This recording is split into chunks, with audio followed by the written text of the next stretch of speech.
Hello there. You're watching World News on All 24 News live here in Algiers with me, Karim Fazakari. Next are your headlines.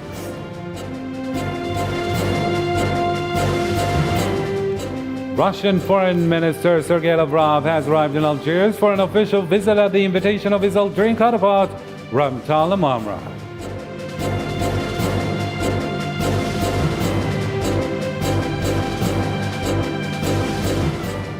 South Korea's new president, Yoon Suk-yeol, was sworn in today at the National Assembly in the capital, Seoul.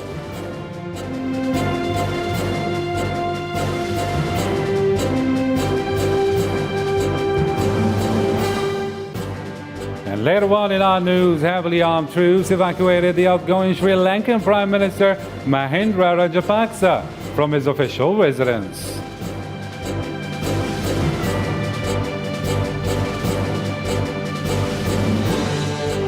And finally, hundreds of Filipinos took to the streets soon after the presidential election took place in the country.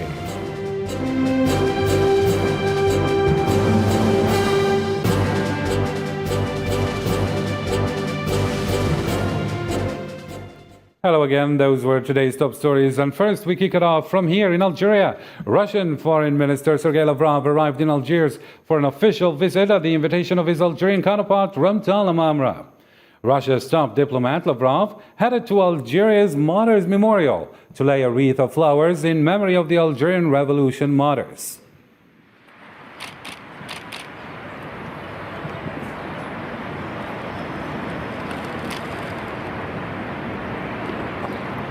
He then headed to the Ministry of Foreign Affairs, where he was received by Ramtal Amamra, Algerian Foreign Affairs Minister.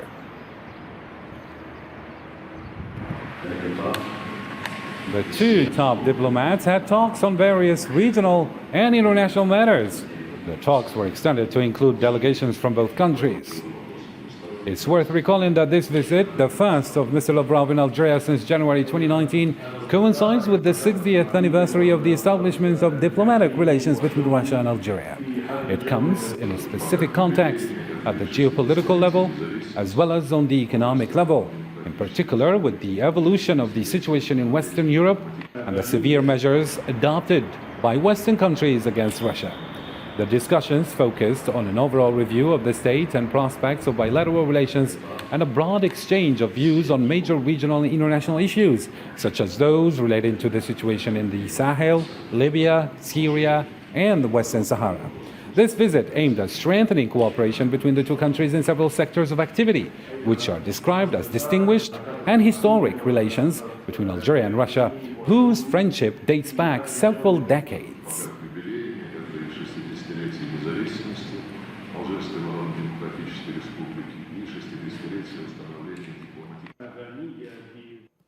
Two different news now, and according to Reuters, at least one civilian was killed and 3 others wounded by the latest missile strikes of Russian forces that hit a shopping mall in the port city of Odessa.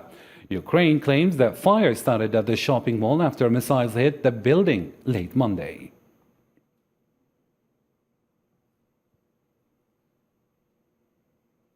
And in related news, Ukrainian President Volodymyr Zelensky said he expects Ukraine to obtain candidate status for the European Union in June. He also mentioned the Russian strikes in Odessa in a video address. Let's listen. We hope to receive a positive response regarding the acquisition of our country's EU candidate status in June. Despite the presence of the President of the European Council, Russian troops have launched a missile attack on the Odessa region again. This is Russia's true attitude towards Europe, and it has always been so, despite what is said in Moscow. In his first visit after winning presidential election, Emmanuel Macron visited Germany. Macron was hosted by the German Chancellor Olaf Scholz in front of the Brandenburg Gate. The visit aims to deliver more support for Ukraine as it still lives a military conflict with the Russian Federation for more than 10 weeks. The gate of Brandenburg was lit in the colors of the Ukrainian flag to demonstrate their support for the Eastern European country.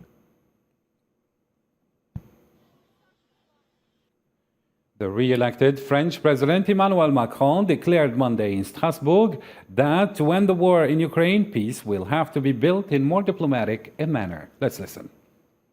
Tomorrow we will have peace to build. Let's never forget that. We will have to do this with Ukraine and Russia around the table. The terms of discussion and negotiations will be determined by Ukraine and Russia, but this will not be done in denial, nor in exertion of one another, nor even in humiliation. U.S. President Joe Biden signed a law on Monday to speed up the shipment of military equipment to Ukraine, reactivating a device dating from the Second World War. Meanwhile, the Ukrainian President Volodymyr Zelensky saw in the signature a historic step. I'm signing a bill that provides another important tool in our efforts to support the government of Ukraine and the Ukrainian people in their fight to defend their country. The UN Secretary General urged nations to help support Moldova with the country feeling or fleeing the impact of the war in neighboring Ukraine. Antonio Guterres noted the impact of the war in Ukraine, which has been devastating to Moldova's economy, and he urged nations to consider upgrading their economic partnership with Moldova. Resources. Moldova is a small country with a big heart, but its resources are limited. The United Nations and our partner organizations can only support governments to meet the needs of everyone affected by this war if our two humanitarian appeals for $2.25 billion inside Ukraine and $1.85 billion for the refugee response are fully funded. And I urge all countries to give generously. In global terms, these are minuscule sums. In Northern Ireland, the Democratic Unionist Party leader Jeffrey Donaldson said he would only take part in the Northern Irish executive if the country's protocol negotiated between London and Brussels, which introduces controls on goods from Great Britain, is amended to remove the frontier of the Sea of Ireland. For their part, following their historic election victory, Sinn Féin accused the Unionists of holding the British nation hostage by refusing to take part in a new government due to post-Brexit checks.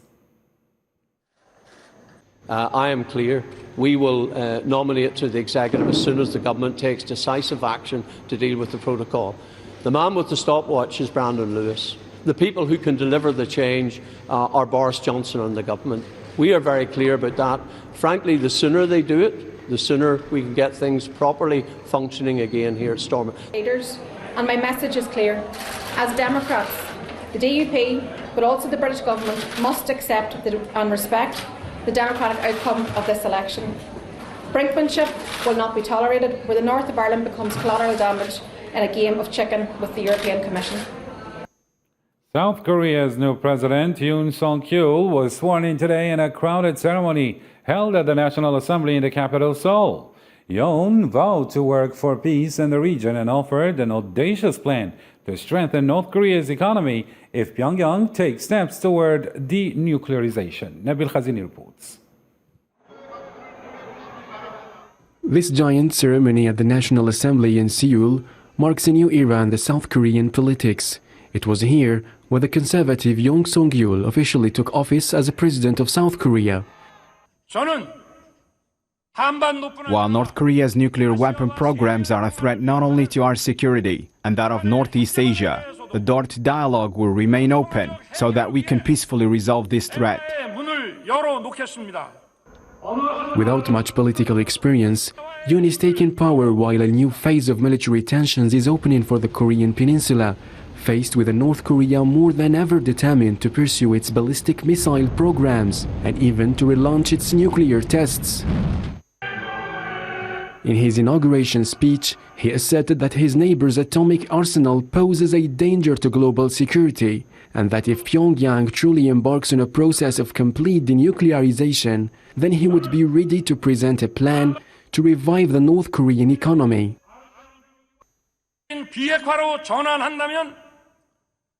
If North Korea genuinely embarks on a process to complete denuclearization, we are prepared to work with the international community to present an audacious plan that will vastly strengthen North Korea's economy and improve the quality of life for its people.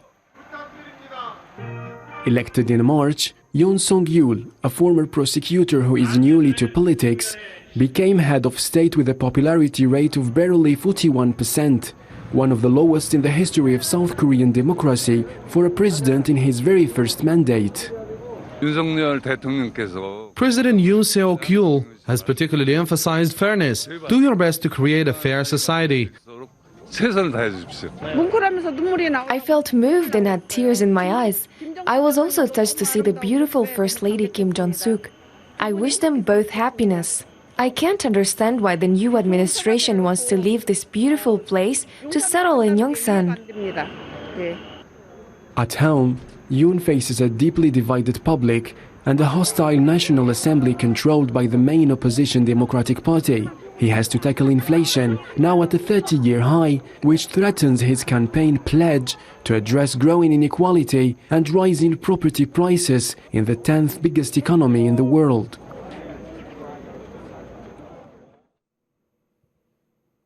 The second phase of Lebanon's parliamentary elections for 2022 ended today, Monday. After all immigrants in 58 countries voted, and the voter turnout reached 60%. According to the preliminary and incomplete figures announced by the Director of Expatriates at the Ministry of Foreign Affairs, between 128 and 130,000 voters residing abroad voted, while the participation rate in the 2018 elections was 50.76%. The European Union announces on Tuesday a contribution to increase its aid to 1.56 billion euros for Syrian refugees and displaced people for 2022, and calls on the other participants in the sixth donors conference organized in Brussels not to abandon Syria. Josep Borrell, head of European diplomacy, urged commitments for humanitarian aid for Syria. I am pleased to announce that an additional 1 billion pledge for the calendar year 2022. And this will make cumulated our contribution more than 1.5 billion. For 2023, the European Union will provide the same financial support, 1.56 billion. Hundreds of Filipinos took to the streets soon after the presidential election took place in the country. Demonstrators refused the return of the clan of the namesake of the former dictator, Ferdinand Marcos. Marcos Jr. was announced to win the election with 30 million voters around the country. However, the population lived fear that freedom will be buried with the return of Marcos' clan. Osama Ayadi reports. Protesters marched in Manila denouncing what they considered unofficial results which appeared to show that the namesake son of late Philippine dictator Ferdinand Marcos would be elected as Philippine president. Marcos Jr. had more than 30.8 million votes, and the unofficial results with more than 97% of the votes, tabulated as of Tuesday afternoon. People here have not conceded. I don't think they will ever concede, and they're here to express a deep sense of outrage over the political system in the Philippines. His nearest challenger, Vice President Leni Robredo, a champion of human rights, had 14.7 million votes in Monday's election. And boxing great Manny Pacquiao appeared to have the third highest total with 3.5 million. As the results trickled in, demonstrators held signs and chanted against Marcos on a march to Freedom Park in the country's capital, which has allowed the heir of the dictator Marcos to return to power as president. Protest leader Renato Reyes Jr. said the demonstrators were using the protest to express a deep sense of outrage over the political system in the Philippines, which has allowed the heir of the dictator Marcos to return to power as president. Heavily armed troops evacuated the outgoing Sri Lankan Prime Minister Mahinda Rajapaksa from his official residence after violent protest over an unprecedented economic crisis. Miriam Zian reports. After 5 people were killed in the deadliest violence in weeks of protests over an unprecedented economic crisis, Sri Lanka has deployed hundreds of troops and police to enforce a curfew. On Monday, when Prime Minister Mahinda Rajapaksa resigned, about 200 people were injured. Rajapaksa had to be rescued in a pre-dawn operation by the military on Tuesday, after hundreds of anti-government protesters rushed his official house in Colombo overnight, with police firing tear gas and warning bullets to keep back the mob. I can't be happier, and I think the people of Sri Lanka must be overjoyed just by the pure fact that he has resigned. It's probably one step towards going towards something good, but I think we have a long way to go in terms of reappointing people to the right places. But this is a fantastic victory for these people if this has actually happened. Dozens of properties linked to top Rajapaksa loyalists were set on fire, and mobs attacked the controversial Rajapaksa Museum in the family's ancestral village. The UN High Commissioner for Human Rights denounced the escalation of violence in Sri Lanka. The High Commissioner said she was deeply troubled by the escalation of violence in Sri Lanka after supporters of the Prime Minister attacked peaceful protesters in Colombo yesterday, the 9th of May, and the subsequent mob violence against members of the ruling party. And the US Ambassador Julie Chung tweeted that Washington condemned the violence against peaceful protesters. Gotabaya Rajapaksa has consistently said he will not resign as president, despite the clarion call of protests, "Gotta go home." The Rajapaksas have largely controlled Sri Lankan politics for 2 decades, but the economic crisis has shaken their hold on power. According to the Ministry of Health, the chill of the violent gas explosion that blew the Saratoga Hotel in Havana rose on Monday to 40 deaths. At the end of the afternoon, 54 people were injured, 18 of whom are still hospitalized, and 40 deaths, including 4 children and adolescents and a Spanish tourist, 13 wounded in critical condition.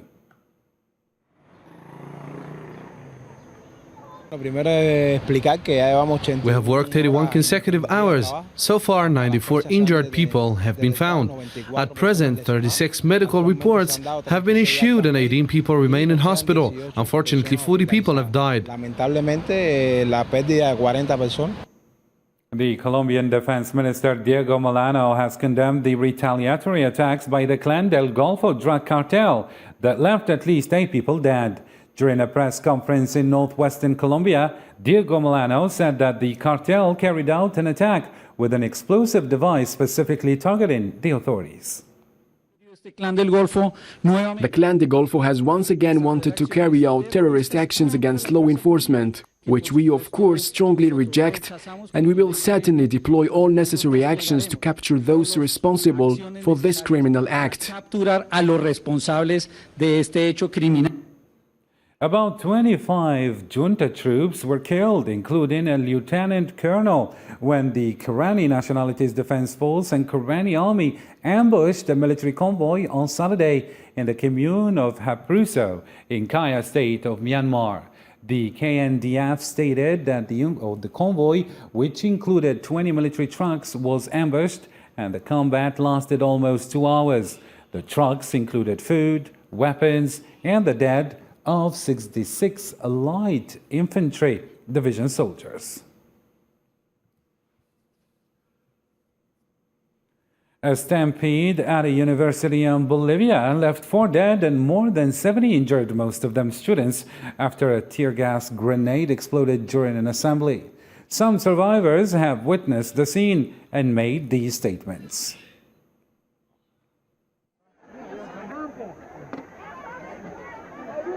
3 tear gas bombs were thrown at us, and people started coming out at the same time. At first, I thought it was, some said, a shot. They said a shot, and I said, maybe it's dynamite, and we'll all go out. And after that, people started leaving in a very messy way. The door was open, but people slipped and fell while others also fell on them, so that they could not get out.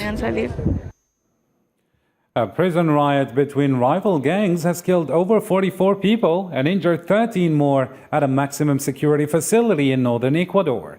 The death toll is sure to grow since several of those injured were sent to the hospital and they are in critical condition. Let's follow this report by Islam Sid.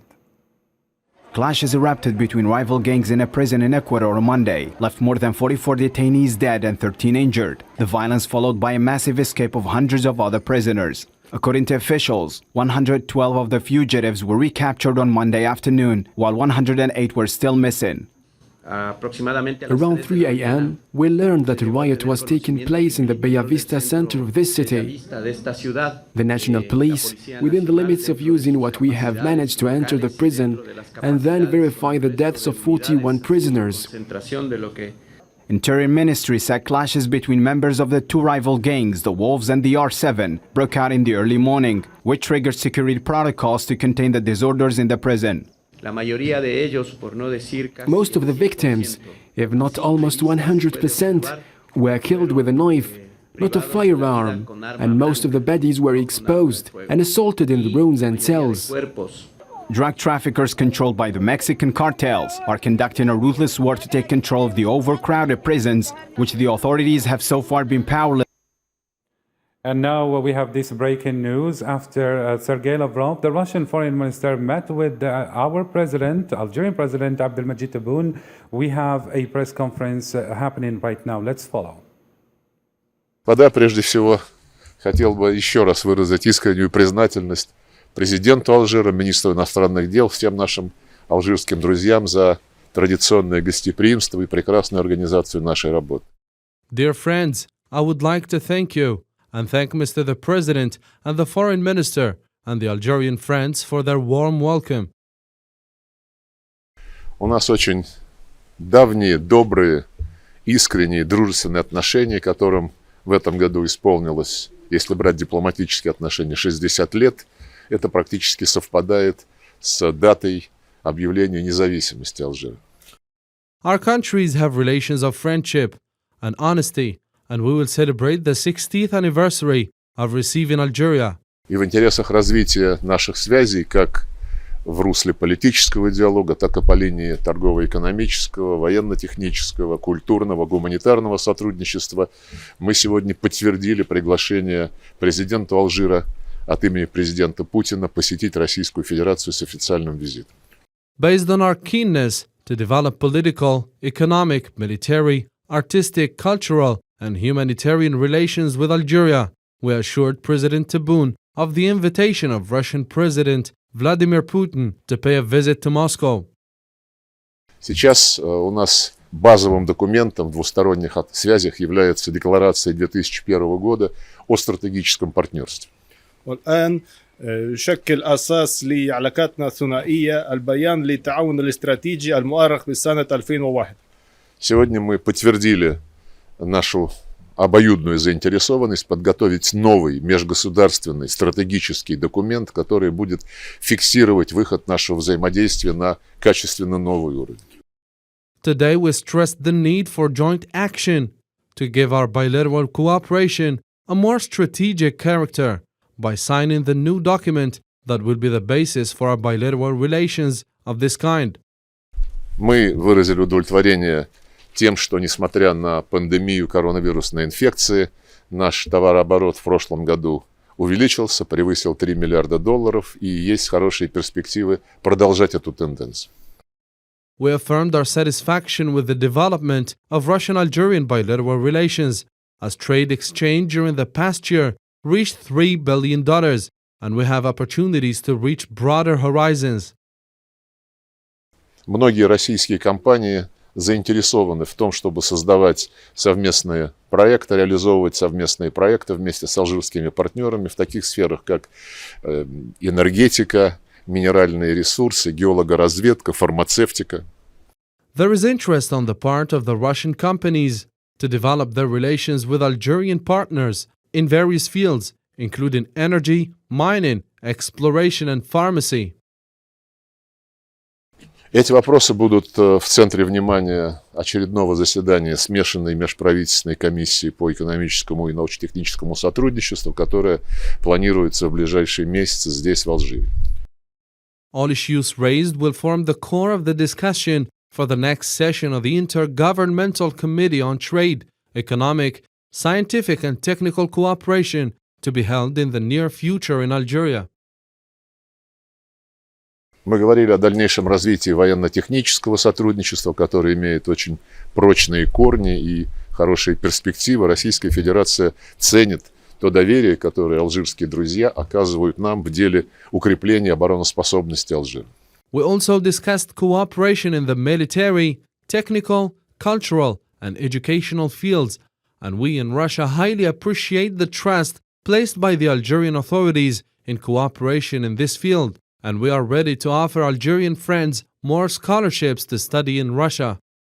Согласовали дальнейшие шаги в расширении взаимодействия в гуманитарной сфере, культурных обменов, образования. Мы продолжаем увеличивать количество стипендий, которые предоставляем Алжиру для получения образования в Российской Федерации. We have agreed on the subsequent steps for cooperation in the humanitarian, cultural, and educational field, and we are ready to offer Algeria more scholarships to study sciences at Russian educational universities. Подробно говорили о ситуации на мировой арене, о координации наших действий по ключевым проблемам современности, в том числе в рамках Организации Объединенных Наций, а также в рамках таких форумов, как Форум стран-экспортеров газа и ОПЕК+. We discussed the last files at the global level and more joint coordination on various international forums, including the United Nations, as well as various specialized forums, including Gas Exporting Countries Forum and the OPEC Plus framework. Принципиально важно, что и Россия, и Алжир входят в состав недавно образованной группы друзей в защиту Устава ООН, у которой мы видим хорошие перспективы для наращивания своей активности. An additional feature that distinguishes Russian-Algerian relations, both countries are members of the group of friends of the United Nations Charter, and we see promising prospects for working in this framework.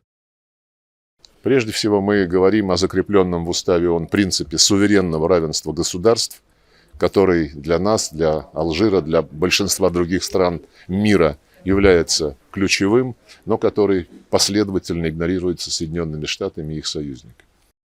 First of all, we're talking about the principle of equality in the sovereignty of states established by the United Nations, and we, as the case of Algeria, are in favor of the proposal. But this factor is ignored by the United States and its allies.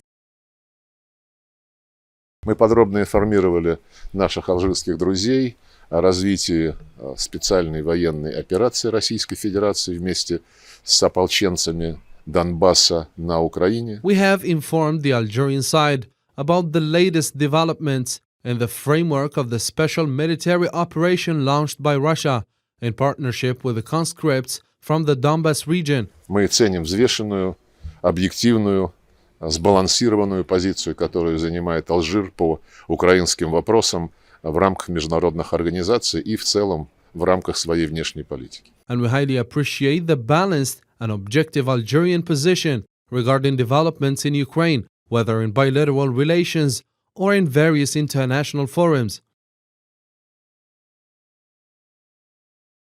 Спасибо. Вашукран. Два, пожалуйста. سؤال من روسيا اليوم. Так, здравствуйте, Сергей Викторович. Как Москва относится к предложению Алжир сыграть посредническую роль между Россией и Украиной?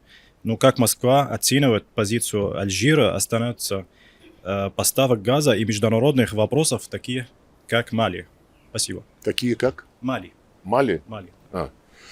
Мали по-нашему, да. السؤال إلى الوزير الروسي ما هو معاملة روسيا تجاه المقترح الجزائري للعب دور الوسيط فيما بين روسيا وأوكرانيا، وكذلك ما هو موقف موسكو حيال الإمدادات من الغاز إلى مختلف دول الجيران للجزائر مثل المالي.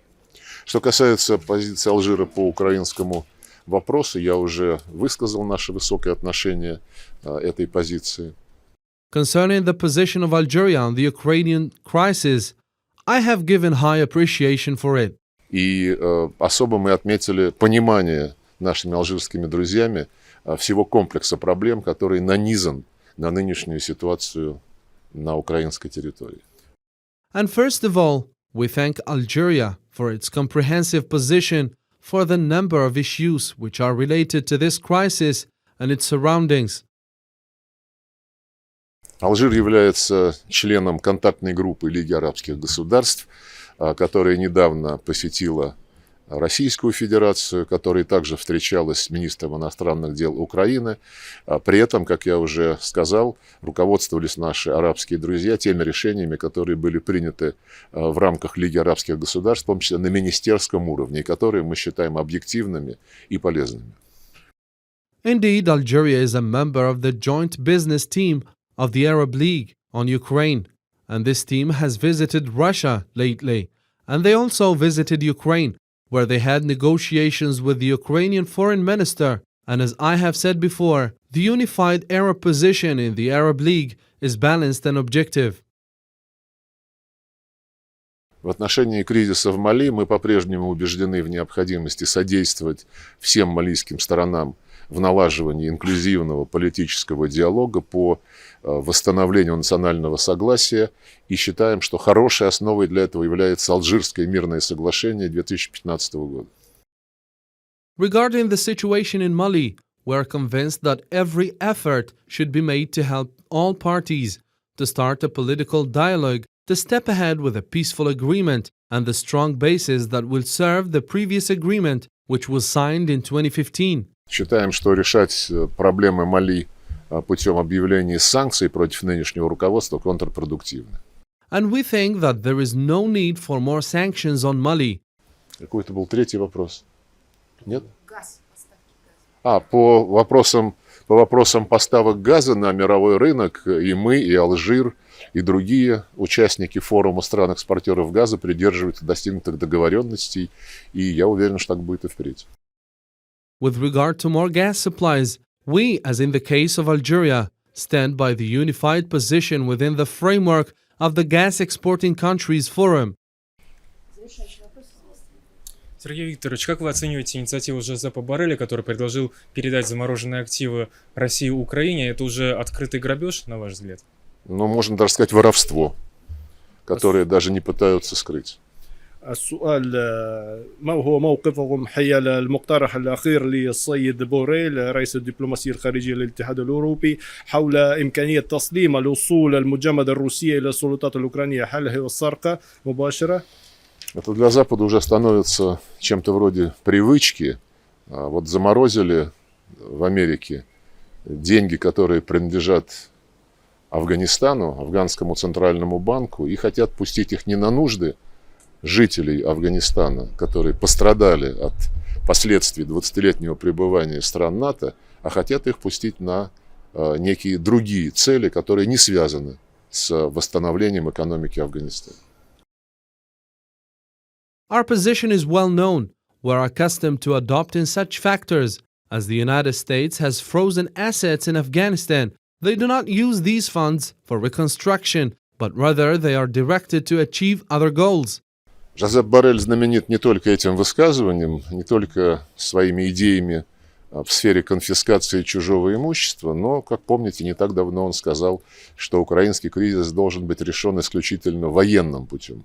Не мешало бы ему все-таки не забывать, как называется его должность, а он является главным дипломатом, а не военным руководителем в Европейском Союзе. Mr. Borrell is known for his various statements of confiscating of property of other countries, and he said that the Ukrainian issue should be resolved by force, but he must not forget that he represents European diplomacy and does not have a military position. Впрочем, не знаю, может быть, скоро мы увидим, что эта должность главного дипломата Евросоюза будет ликвидирована, потому что Евросоюз уже своей внешней политики практически не имеет, целиком солидаризируясь с теми подходами, которые навязывают Соединенные Штаты. Perhaps we will witness in the future getting rid of the position of foreign minister of the European Union, knowing that this union relies on the position imposed by the United States. Я вас заверю, что мы будем последовательно противодействовать попыткам установить однополярный миропорядок и разрушить принципы, на которых была основана Организация Объединенных Наций. And I assure you that we are doing our best not to allow the establishment of unipolar world. Спасибо, всего вам доброго. Thank you. شكرا. So you were following Mr. Sergei Lavrov giving a press conference in Algeria with his visit, which comes as the first since January 2019, and coincides with the 60th anniversary of the establishment of diplomatic relations between Russia and Algeria. It comes in a very specific context, as you were following in the press conference, at the geopolitical level, as well as on the economic levels, where the foreign minister, or the Russian foreign minister, criticized the EU's position on the matter, in particular with the evolution of the situation in Western Europe and the severe measures adopted by Western countries against Russia. The discussions focused on overall review of the state and prospects of bilateral relations and a broad exchange of views on major regional and international issues, such as those relating to the situation in Mali, the Sahel in general, Libya, Syria, and Western Sahara. This visit is aiming at strengthening cooperation between the two countries in several sectors of endeavor. And as you were following in the press conference, Sergei Lavrov targeted many areas of endeavor, such as economy, where he explained and revealed that many Russian businessmen are interested in establishing business here in Algeria, which this relation was described as distinguished and historic. Relations between Algeria and Russia, whose friendship dates back several decades ago.